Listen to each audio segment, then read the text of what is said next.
Hello, Lars. There he is. How are you?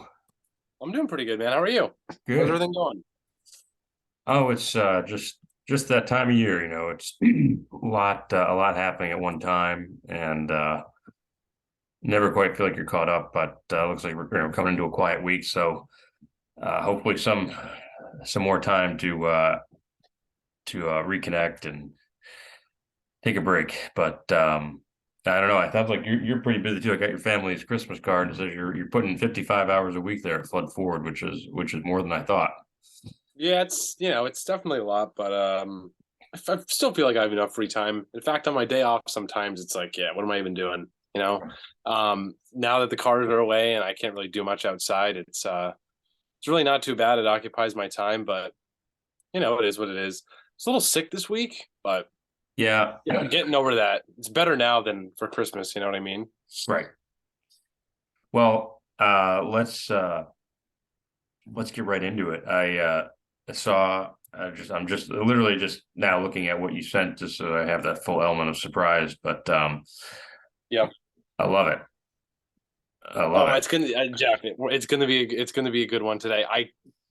I'll be honest. I spent a decent amount of time specifically choosing these because I have some interesting points to bring up on all of them. But it's gonna be a fun one for sure. Let's get some screen sharing going on here. And Absolutely, yeah. so we'll start with the this first one here. So I've not seen any of these on Bat this week, so this is all new to me. That's a huge price, and it's funny. There's been a lot of chatter right now that I was talking to someone earlier today who was telling me how many cars are going to Barrett Jackson and Meekum each week, or for every Hmm. major, that there people are unloading cars out of a fear of a recession. And I've always, I've always wondered about those types of shotgun decisions, but I guess it's less about the fact that you're, in debt or you're trying to make payments. Like more, you just want to get the most amount of money for a car before people get really conservative with their cash. So I'm curious um,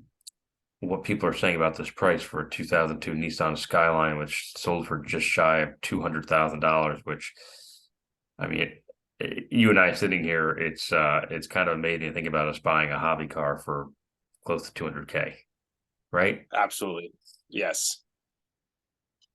Uh, Definitely on the same page there. I kind of like this because Jeff, last week we talked about the E46 M3, and one of the things we were saying was like it's kind of a buy now or never. It's a great hot deal, and pretty soon it's going to be to the point where you can't justify it over buying something new, right? right. I think this is a opposite side of the spectrum. Um, like to your point, the market has definitely been going down. I feel like people are dumping cars, and I feel like they're not selling for as much as they should be. This, even with the way the market's going, this one sold, less than a month ago, 3 weeks ago, sold for 200 grand. And unlike the E46 M3, I think the R34 specifically, I know this one's a V spec, it's low mileage, but this is starting to become a car where it's over for it.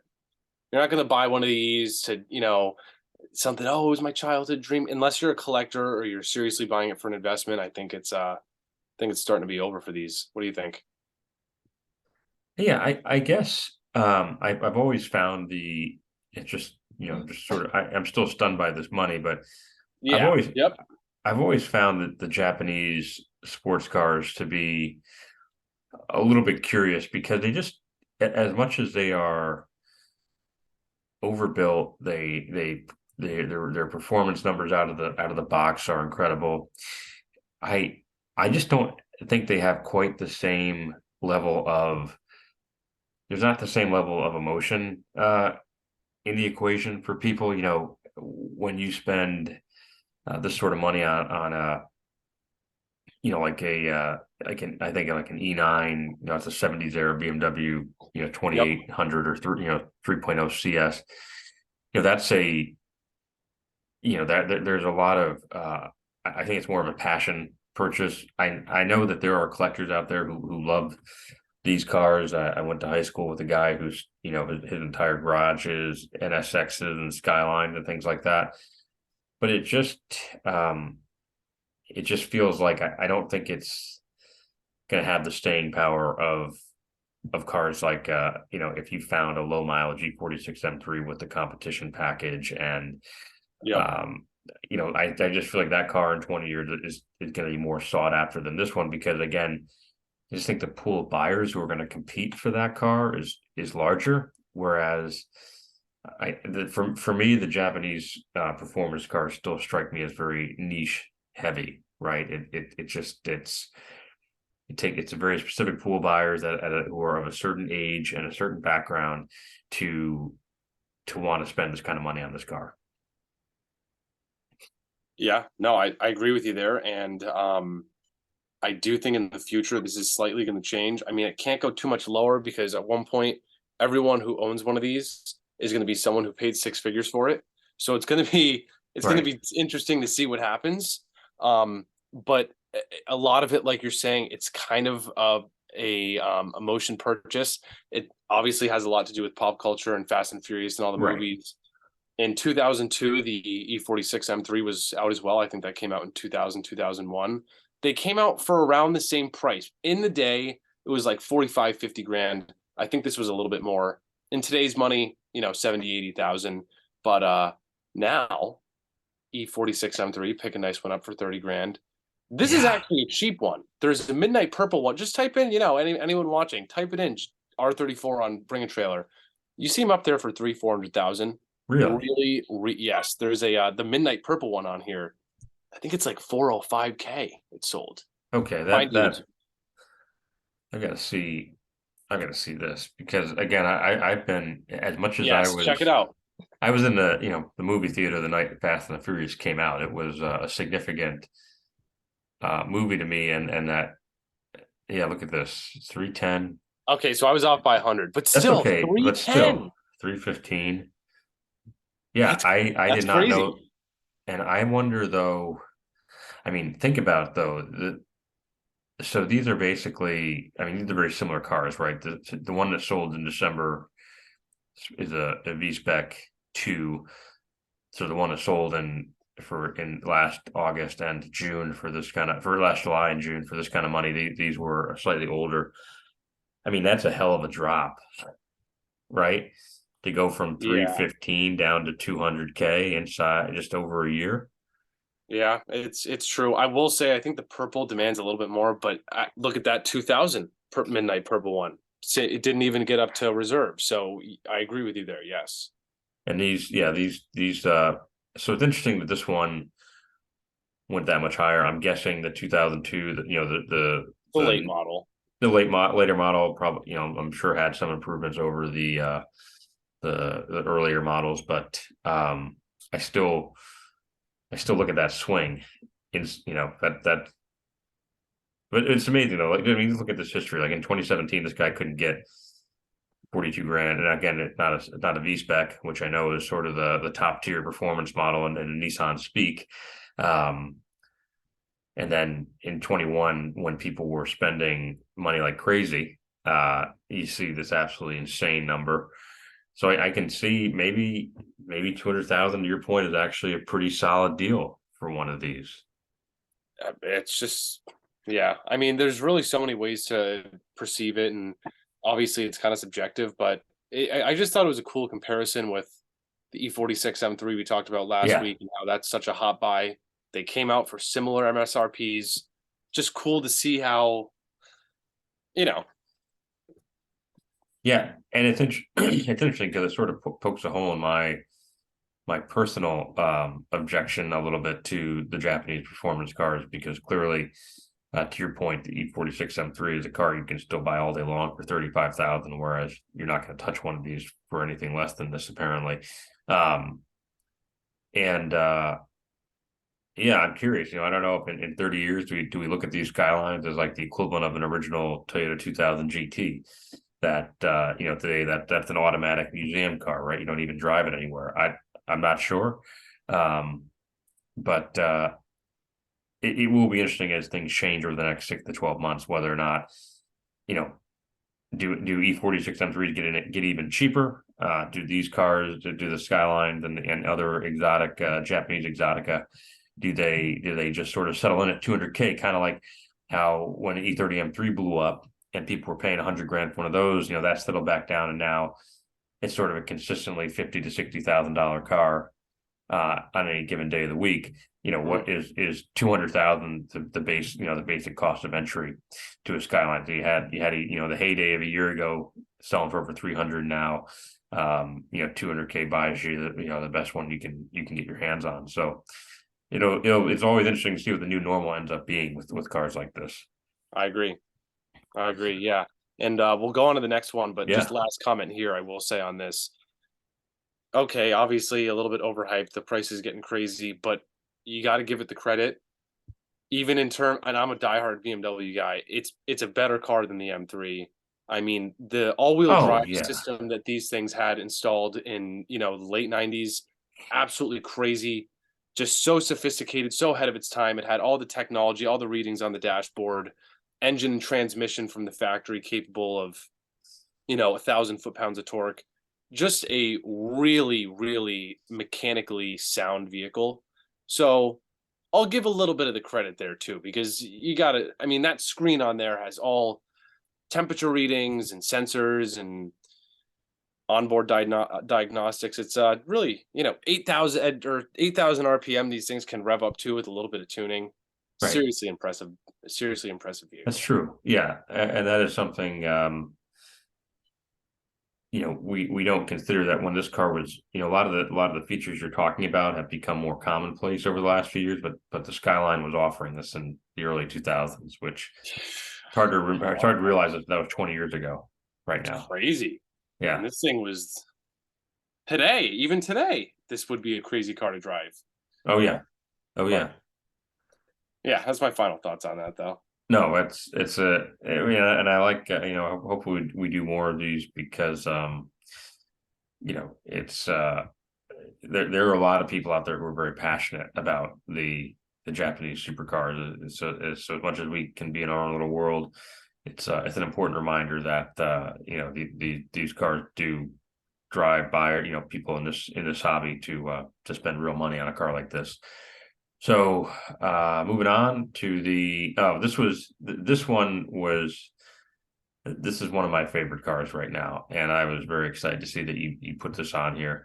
The Aston Martin DB7, I think, is just a stunningly beautiful car. I've liked this. I think that this model and the prior generation of it have always been very, to me, just absolute bargains on the marketplace for a high performance British car. And I've never owned a British car, so to me this holds a lot of appeal because it's I think this was the era where there was a bit of Ford parts sharing and sourcing going on. I think this is when Ford owned Aston Martin. I could be mistaken on that, but I think they're, as far as maintaining one of these, it was perhaps a little bit easier in terms of some of the shared components. I'm not sure how far it went, but in any case, this one is sort of the ultimate spec. It's a V12 with a 6-speed, and it looks to be it's just in stunning condition. And what do we got for mileage on this? 15,000 miles. So yeah, so almost brand new. And I would say even 65,000 seems like a bargain to me for a car like this. Yeah, I'll be honest. I saw this, saw the miles, saw the price, saw the drivetrain, and I said, you know what? I don't know a lot about it, but I am going to do some research and we're going to talk about this one. I know it's supposed to be blind shoot and go. I did a quick little Google search on these. Absolutely I didn't not. really find too much new, but one thing I will say, so you know what's cool?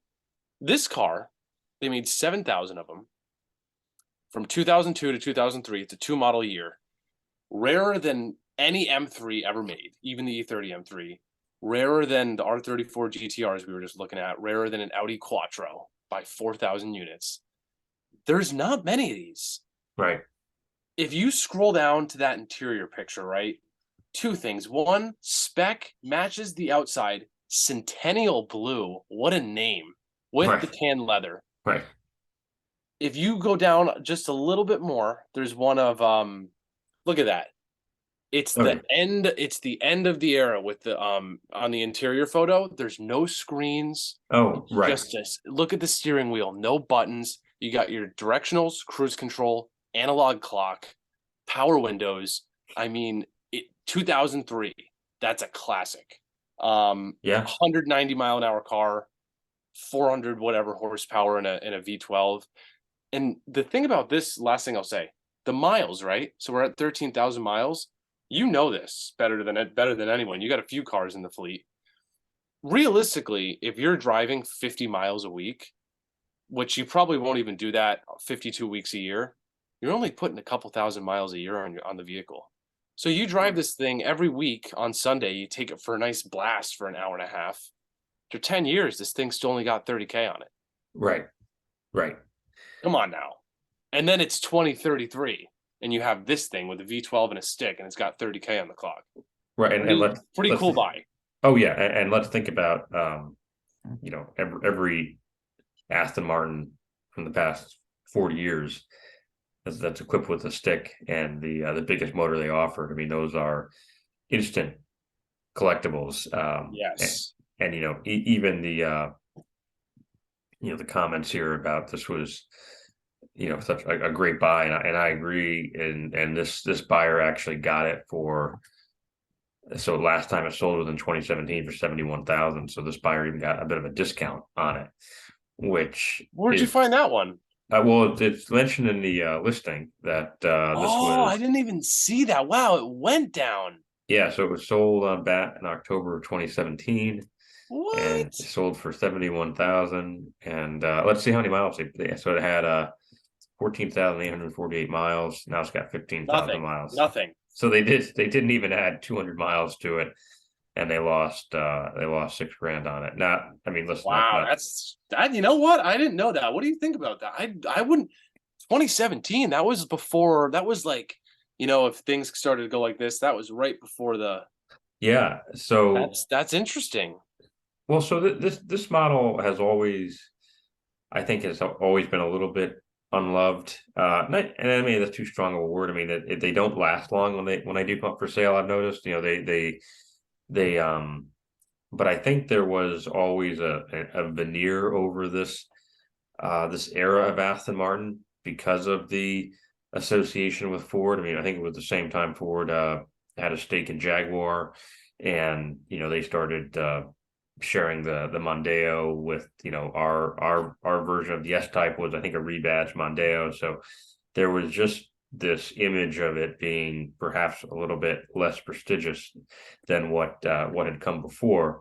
I've always thought that was unfair because I think Aston Martin retained a great deal of influence over its products at this point, and it was more just a stability, and a relationship to drive some stability into the company.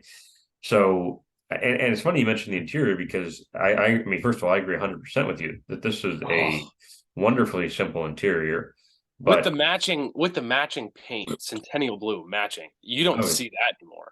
no, that's a level of sophistication that has gone out of the building. But I think what some of the complaints were like for instance, and I don't have any evidence of this, but I think if we did a little bit of digging, you'd find that some of the components, like that turn signal stock, for example, I want to say like that's one of those things people said it was shared with a Ford product, and so you find that in a Focus, and you don't want to buy this thing anymore, huh? well, I think That you could be right. Now that I'm looking at it, it does look suspicious. but I think that's why these have always been held back, but it doesn't change the fact that um they're not supposed to be horrific to maintain compared to other Aston Martins. Like I think about the Vantage model from the late 80s.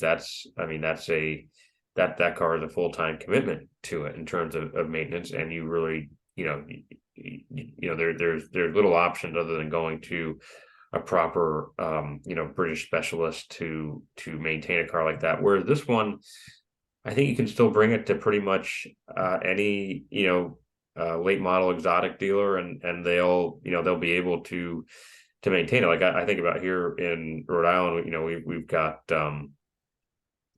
there's that service station right down the road here on Main Street that does the European makes I can't even think about it. I know what you mean though. but I think you could get a car like this service there because it's again the components that it's still very, I think we're fairly easy to get parts for, and I don't I think you could feel comfortable bringing it to a general European mark specialist to get it serviced. So I mean, to me, there's a lot of upside to a car like this because it's an exotic car that's easy to live with. The styling is classic and stunning, and it will never.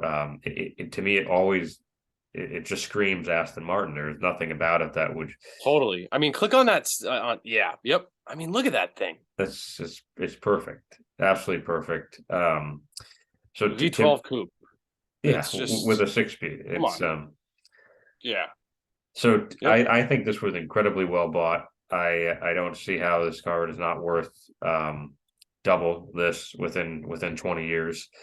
And yeah, I wish I could have been the one. I wish I could have been had an option, been in a position to buy a car like this because again, I don't think this one will ever be this cheap again. Yeah. I agree. Agreed. Totally agreed. All right. So we'll bring up the third. That's Yeah, buddy. 428 powered Yeah, 72 buddy. F250. Now, is this a swap, Lars, or did this come with a four? Okay, so the 428 was swapped in. So tell me what you like about this. How does this one speak to you? So for me, it's just I feel like now if you're just looking for one, you're gonna have one or two fun cars in your fleet that are gonna serve you as an enthusiast. Maybe this isn't the one. Depending on your background, it might be. But couple things I like about this. I've only been in one truck like this where it's an older square body with a carbureted V8. But man, what a hell of an experience. The smell, that visceral, blah blah blah blah blah blah blah blah blah with the Yep. carburetor and just the way they ride down the road. It's so theatrical. This one, it was repainted in green, but if you look through these, you will see the specs on these older trucks is crazy. This one has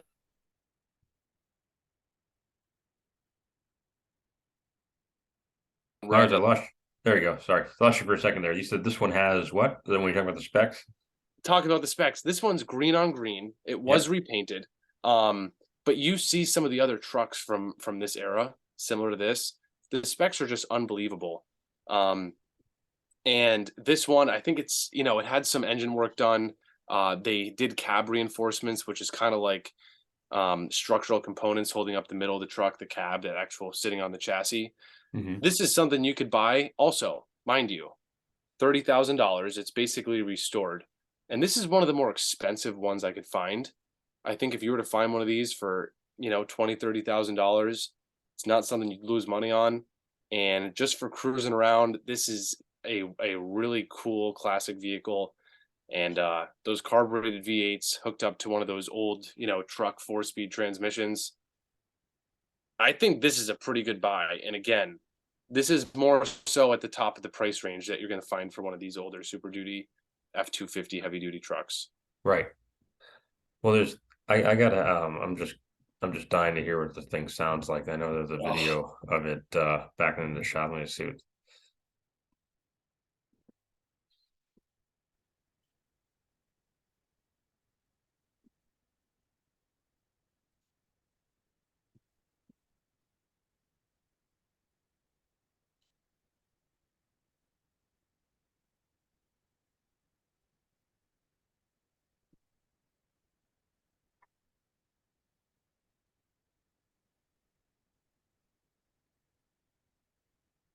Yeah, it's nice and lumpy.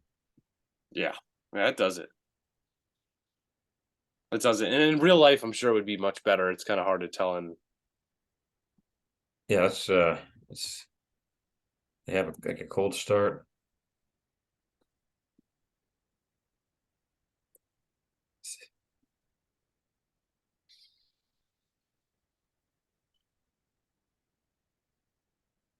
Yeah, I was hoping for just kind of see if they've final check here. If they've got a good oh, too Yeah, cold. cold start There we video. go. There we go.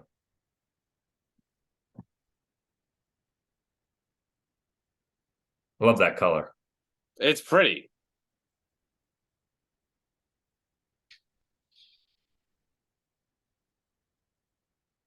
Yeah, that is you can't beat an idol like that. No, and just the starter, everything. Yep. It's just really is a classic.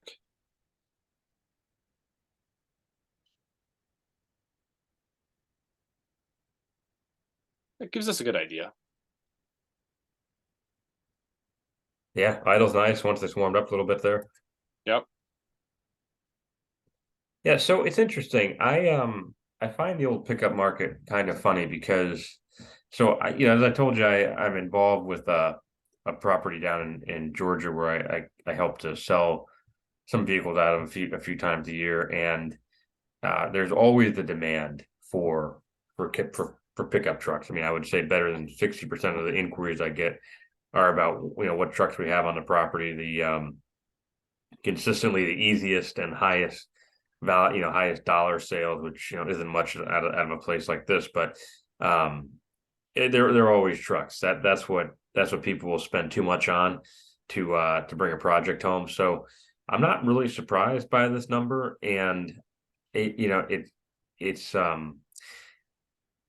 when a truck is the right configuration for someone who's in the market for one, it's an incredibly strong driver of values or perceived Mm, value, right? yep. So, your point about the equipment, yeah, I'm amazed at how many guys are looking for, specifically with this trim package, with these options, with this motor, and obviously the bed being short versus long. I mean, those are all things that really matter. And so when you find one that has all those boxes checked and the color is just right, the originality is in terms of the motor is less of a factor because so many of these trucks were pulled apart and rebuilt over the years that just having a more powerful engine versus what it Hmm. came with is a compelling argument to buy one. So I would say this seems very fairly bought for being rust free and having great colors and being a combination of a 4-speed manual with the 428.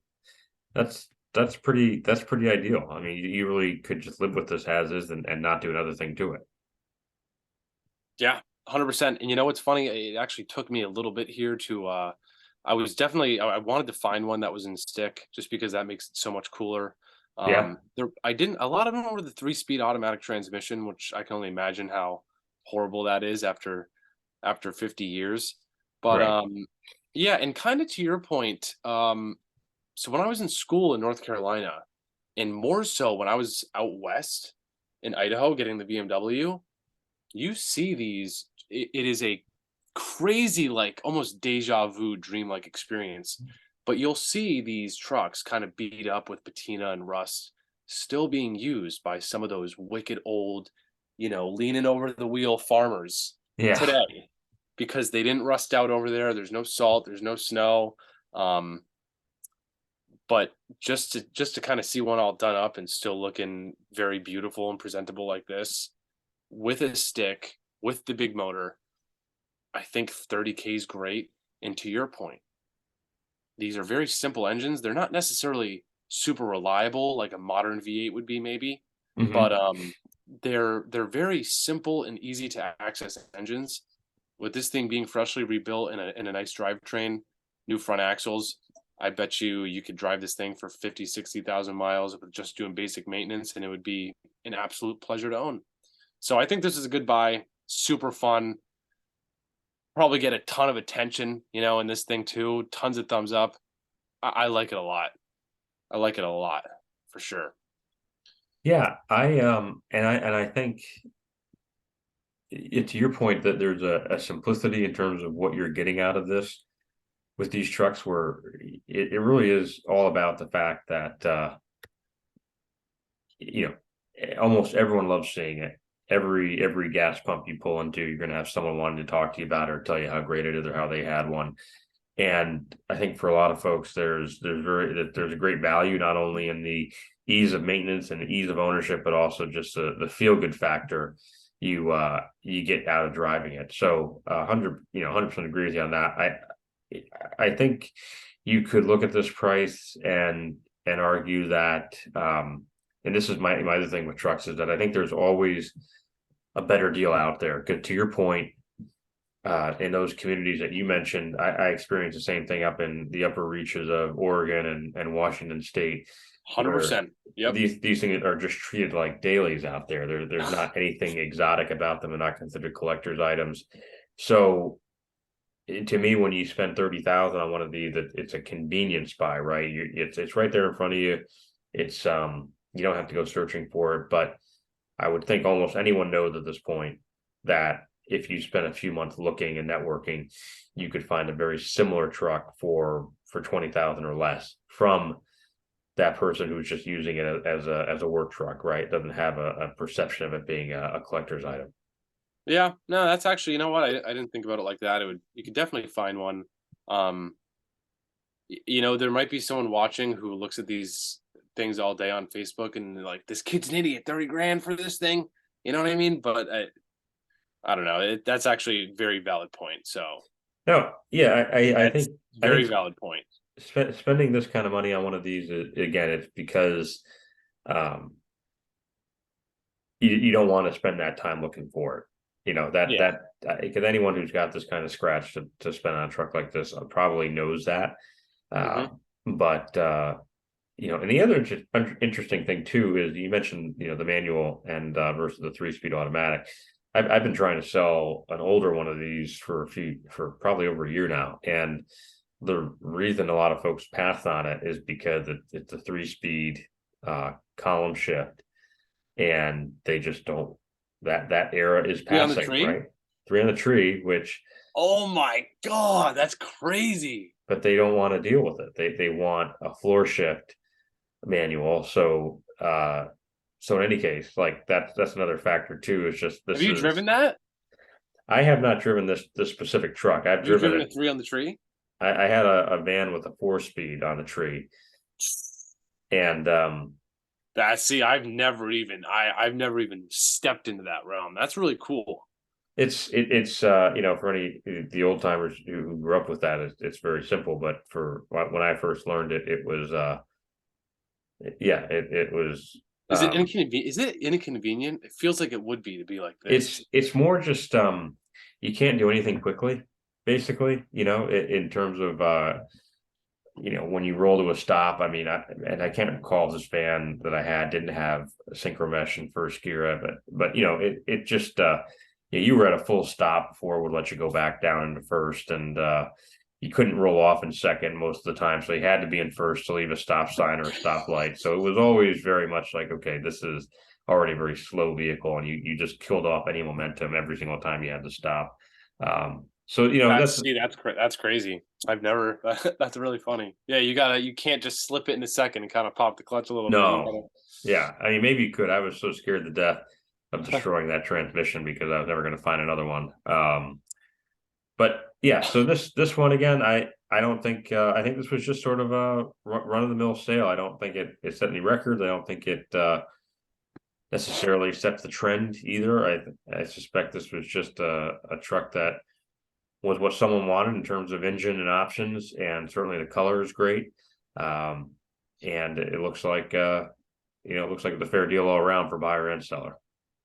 Yeah, I absolutely agree. I could keep going on all night, you know that. Like finding another three cars right now, but I think it's probably close to time, right? Yeah, we're almost at time, so I think we can call it a segment. And Yeah, we'll call it real quick though. Before yeah, you end it, um, for next week, do you want to choose them or do you have any like what did you think about this week's? And I feel like I've been doing similar trucks in cars, so no, I mean I liked it. I liked the fact that you threw the one that. So I'll tell you, I like the challenge of the Skyline because as much as I grew up with those cars and people who love them, I really don't know a ton about them. And I like that. I liked having those in there because I just I kind of always assume that it's like there's perception of like they're always available because there's always some importer who's advertising that they can get that car for you, what have you. They're really not that common, and they really are, to find a good one here in the States. It may be the only opportunity you get in the course of a year, and that's the thing. Like I think a lot of crummy versions of that car come over here. People can afford to buy.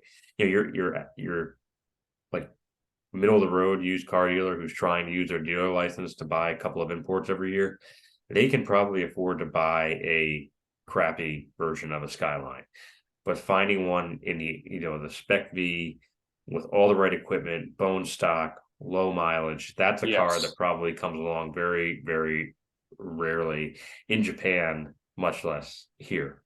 So I liked having those in there because it's just as much as they've always been on my periphery. I don't follow that market a lot, so it's good to have that reminder that that's a big part of our hobby right now. 100%. Couldn't have said it any better. It's very true. And yeah, well, we won't go back into it, but I don't even know if you can import that one yet because it's an O2.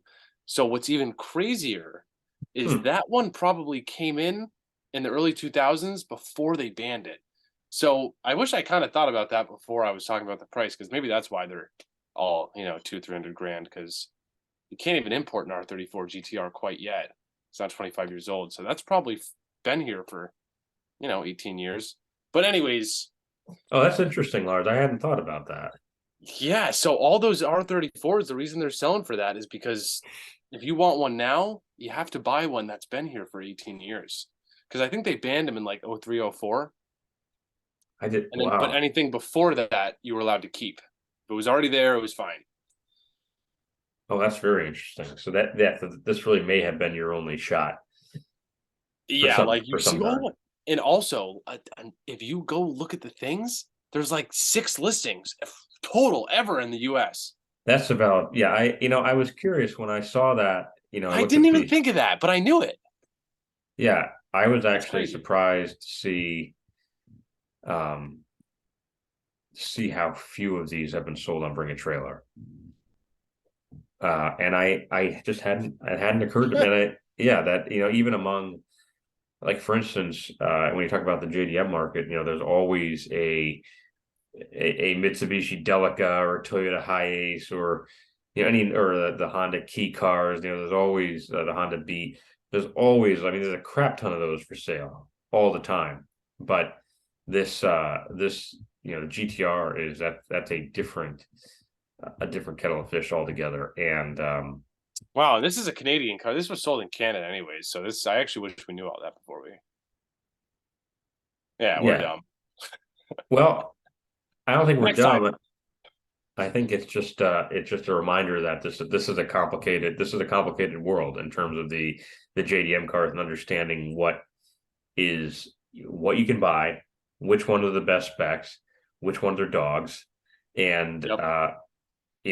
for all we know, that the person buying this car knew there was not going to be another chance to own this car in the short term. So to your point, Canadian market car, so it's already been here. Maybe it skirts the rules and regulations somehow.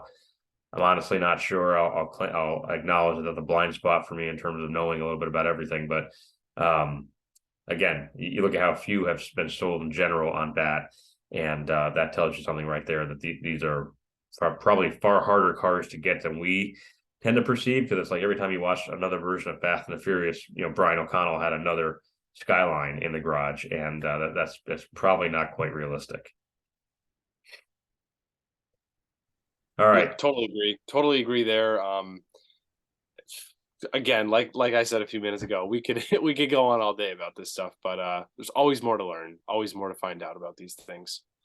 Well, I'm good with you continuing to pick them. So as long as you don't mind doing it, we'll let you grab the next three, and then maybe we'll switch it up the following week.